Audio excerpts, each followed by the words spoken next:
Hello all, welcome to my channel BSK presence 3. అందరూ బాగున్నారా? మేము బాగున్నాం. ఈ వ్లాగ్ వచ్చేసి మా చిన్న స్కూల్లో ఈరోజు సంక్రాంతి సెలబ్రేషన్స్. సో ట్రెడిషనల్గా రావాలన్నారు. అండ్ చిన్న స్కూల్లో సెలబ్రేషన్స్ ఎలా చేశారు అండ్ ఎలా డెకరేషన్ చేశారనేది నేను ఈ వీడియోలో చూపిస్తాను. మార్నింగే లేచి హౌస్ అంతా క్లీన్ చేసేసుకొని ఫ్రెష్ అయ్యి పూజ చేశాను. ఈరోజు ముక్కోటి ఏకాదశి. పూజ చేసి దేవుడికి దండం పెట్టుకున్నాను. నెక్స్ట్ చిన్నుని కూడా రెడీ చేసేద్దాం అనేసి ఈ ట్రెడిషనల్ డ్రెస్ సెలెక్ట్ చేసుకున్నాను. యాక్చువల్గా ఈ డ్రెస్ చిన్నుకి అక్షరాభ్యాసం అప్పుడు డ్రెస్ ఇప్పటికి కూడా యూజ్ అవుతుంది. చిన్ను కూడా రెడీ అయ్యి చాలా చక్కగా దేవుడికి దండం పెట్టుకుంటున్నాడు. మీ అందరికీ తెలుసు, నా ఓల్డ్ వీడియోస్ చూస్తుంటే చిన్ను ఈ టైంలో దేవుడిని ఏమని దండం పెట్టుకుంటున్నాడో. మెయిన్గా నేను అల్లరి చేయొద్దు అనేసి దండం పెట్టుకుంటాడు చిన్ను. అండ్ హోంవర్క్ ఫినిష్ చేయాలని దండం పెట్టుకుంటాడు. Lunch box and snacks box prepare చేశాక చిన్నుకి బ్రేక్ఫాస్ట్ కూడా తినిపించేసి ఇంకా వెళ్ళామని స్టార్ట్ అయ్యాము. చిన్ను ట్రెడిషనల్గా డ్రెస్ చేసుకున్నప్పుడు ఈ చెప్పల్స్ అయితే చాలా క్యూట్గా ఉంటాయి అండ్ ట్రెడిషనల్ వేర్కి ఇవి చాలా సూటబుల్గా ఉంటాయి అనేసి ఈ చెప్పల్స్ ఇచ్చాను. ఈరోజు రెడీ అయ్యాక కొన్ని ఫొటోస్ అండ్ వీడియోస్ తీస్తున్నా. ఇక్కడ చిన్ను పుష్పరాజ్ స్టెప్ వేస్తున్నాడు. చాలా పెద్ద ఫ్యాన్ అయిపోయింది ఆ సాంగ్కి.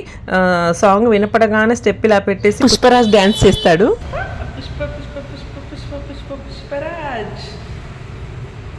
సంక్రాంతి థీమ్ కోసం పిల్లలందరినీ ఇలా ట్రెడిషనల్గా రెడీ అయ్యి రావాలన్నారు. యాక్చువల్గా నేను చిన్ను కోసం రామరాజ్ పంచ అండ్ ధోతి సెలెక్ట్ చేసుకున్నాను, కానీ టైంకి నా దగ్గర అవైలబుల్గా ఈ డ్రెస్ చిన్న అక్షరాభ్యాసం అప్పుడు తీసుకున్నది. ఈ డ్రెస్కి తలపాగా కూడా ఉండాలి అన్నారు. సో ఈ మనం వేసుకునే టవల్ లాగా వస్తుంది కదా, అది నేను ఇలా అరేంజ్ చేశాను వాడికి. చిన్ను ఫ్రెండ్ కూడా కలిశాడు. వాళ్ళిద్దరు చాలా క్యూట్గా అనిపించారు ఇలా పంచలో ట్రెడిషనల్గా రెడీ అయ్యి. 2 years 3 years ఉన్నప్పుడు మాత్రం ఇలాంటి ట్రెడిషనల్ డ్రెస్ వేసుకోవాలంటే చాలా చికాక్గా అనిపించేది. బట్ ఇప్పుడు వేర్ చేస్తున్నాడు. అది చాలా ఇష్టంగా ఉండేసరికి నాకైతే చాలా హ్యాపీ అనిపించింది. స్కూల్ దగ్గరికి వచ్చేసాం. అసలు స్టార్టింగ్ లోనే అమేజింగ్ గా వేశారు ముగ్గు కూడా. లోపల డెకరేషన్ కూడా చాలా హైలైట్ గా అనిపించింది నాకైతే. ప్రతి ఒక్కటి ఈవెన్ ఏదైనా సరే టీచర్స్ చాలా దగ్గరుండి చేస్తున్నారు. జనరల్ గా ఇలాంటి సెలబ్రేషన్స్ అంటే ఎవరో వచ్చి చేసి అలా చేస్తారని కూడా కాదు. ఈచ్ అండ్ ఎవ్రీథింగ్ టీచర్సే చేస్తున్నారు. ఈ ముగ్గులు వేయడమే కానీ అక్కడ డెకరేషన్ కూడా నాకైతే చాలా బాగా అనిపించింది ఒక్కొక్కరి హార్డ్ వర్క్ చూస్తుంటే. జనరల్గా ఇప్పుడు నేను స్కూల్లోకి వెళ్తున్నట్టయితే నాకు అసలు ఆ సిచ్యువేషన్ చూస్తుంటే ఆ ఎన్విరాన్మెంట్ అనేది అలా అనిపించట్లేదు. మనం ఇంట్లో పండగకి అమ్మమ్మ వాళ్ళ ఇంటికి వెళ్తే మనకి ఎలా ఉంటుంది అలానే అనిపించింది నాకు. జనరల్గా హౌస్ ఎంట్రన్స్ అనేది ఇప్పుడు చాలా నియర్గా ఉంటుంది, కానీ కొంచెం హౌస్ ఎంట్రన్స్ అనేది కొంచెం దూరంగా ఉన్నప్పుడు అక్కడి నుంచి ఎంట్రన్స్ వరకు మనం ముగ్గులు వేసేవాళ్ళం కదా, సేమ్ అదే ఫీలింగ్ వచ్చింది నాకు ఇక్కడ ఎంటర్ అవ్వగానే. టీచర్స్ చాలా కష్టపడి ఒక్కొక్క హ్యాండ్ క్రాఫ్ట్ మాత్రం చాలా బాగా చేశారు. టీచర్స్ పేషెంట్స్కి మాత్రం హ్యాట్స్ అప్ చెప్పాలి. ఎవ్రీథింగ్ వాళ్ళే ప్రిపేర్ చేస్తున్నారు.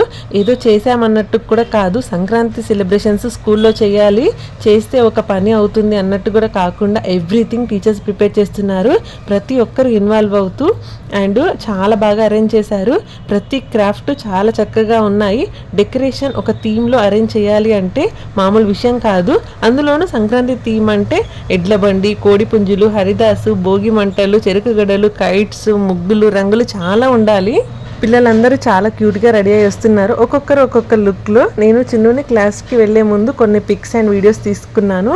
మన చిన్నప్పుడు ఇవన్నీ చూసాం, మన పిల్లలకి ఇవన్నీ వీడియోలో చూపించడమే అనేసి అనుకున్నాను. బట్ ఇప్పుడు ఇలా స్కూల్లో థీమ్గా ఇలా అన్నీ రెడీ చేసి ఇలా డెకరేట్ చేయడం వల్ల చాలా హ్యాపీ అనిపించింది. పిల్లలకి కొన్ని తెలుస్తాయి కూడా. ఇవన్నీ ఎందుకు మమ్మీ, ఇవి ఎందుకు చేశారు, ఇవి ఎందుకు చేశారని కంపల్సరీ చిన్న క్వశ్చన్స్ చేస్తాడు నన్ను ఇంటికి వచ్చాక. ఎవ్రీథింగ్ చాలా బాగా రెడీ చేశారు. ఆ హట్టు, ఈ ఎడ్ల బండి అండ్ భోగి మంటలు, హరిదాసు, గంగిరెద్దు, సంక్రాంతికి ఏమేమి ముగ్గులు వేయాలి అండ్ ఎలా అరేంజ్ చేయాలనేది చాలా అంటే చాలా డెకరేటివ్ మాత్రం ఎక్సలెంట్ అనిపించింది నాకైతే. ఇలా సెలబ్రేషన్స్ చేస్తున్నప్పుడు మ్యాక్సిమం మా బాబుని మిస్ చేయకుండా ఉండడానికి ట్రై చేశాను. యాక్చువల్గా ముందు రోజు మేము ఊరు వెళ్ళాము. నెక్స్ట్ డే నుంచి హాలిడేస్ వస్తాయి, నెక్స్ట్ సెకండ్ సాటర్డే నుంచి స్టార్ట్ అవుతాయి కదా అనేసి స్కిప్ చేయాలన్నంత అయిపోయింది. కానీ నాకు ఇలాంటివి మిస్ చేయొద్దు అనేసి ఖచ్చితంగా వెళ్ళాలనేసి అయితే వచ్చేసాం. ఈరోజు స్కూల్కి వెళ్ళాలని. స్కూల్లో చాలా బాగా సెలబ్రేట్ చేస్తారు. ఇదనే కాదు, ఏ ఫెస్టివల్ అయినా చాలా బాగా సెలబ్రేట్ చేస్తారు. ఫెస్టివల్ అన్నప్పుడు కంపల్సరీ మన ఇంట్లో ఇలా అలికి ముగ్గు వేసి అన్ని చేయడానికి చాలా టైం పడుతుంది. ఇవన్నీ అరేంజ్ చేసుకోవడానికి టీచర్స్కి చాలా టైం పట్టుంటుంది. వాళ్ళు చాలా ప్రీ ప్లాన్డ్గా ఇవన్నీ చేస్తూ ఉన్నారు. పిల్లలందరూ చాలా చక్కగా ట్రెడిషనల్గా రెడీ అయ్యొచ్చారు. ఆర్నమెంట్స్ వేసుకొని ట్రెడిషనల్ డ్రెస్ వేసుకొని వచ్చారు. బట్ ఆర్నమెంట్స్ ప్రాపర్గా ఉండకపోయినా టీచర్స్ చాలా పేషెన్సీతో అవన్నీ అరేంజ్ చేస్తున్నారు. అవన్నీ ప్రాపర్గా పెడుతున్నారు వాళ్ళకి. మన ఇంట్లో 1 or 2 కిడ్స్ ఉంటేనే వాళ్ళని రెడీ చేయడానికి వాళ్ళకి ట్రెడిషనల్ లుక్ అంటే ఇంకా పెద్ద టాస్కే. స్కూల్లో పిల్లలందరినీ చూసుకోవడం అండ్ వాళ్ళని ప్రాపర్గా సెట్ చేసేసి వాళ్ళందరికీ స్టిల్స్, వీడియోస్, ఫొటోస్ అన్నీ తీయడం చాలా పెద్ద టాస్కే ఇక్కడ.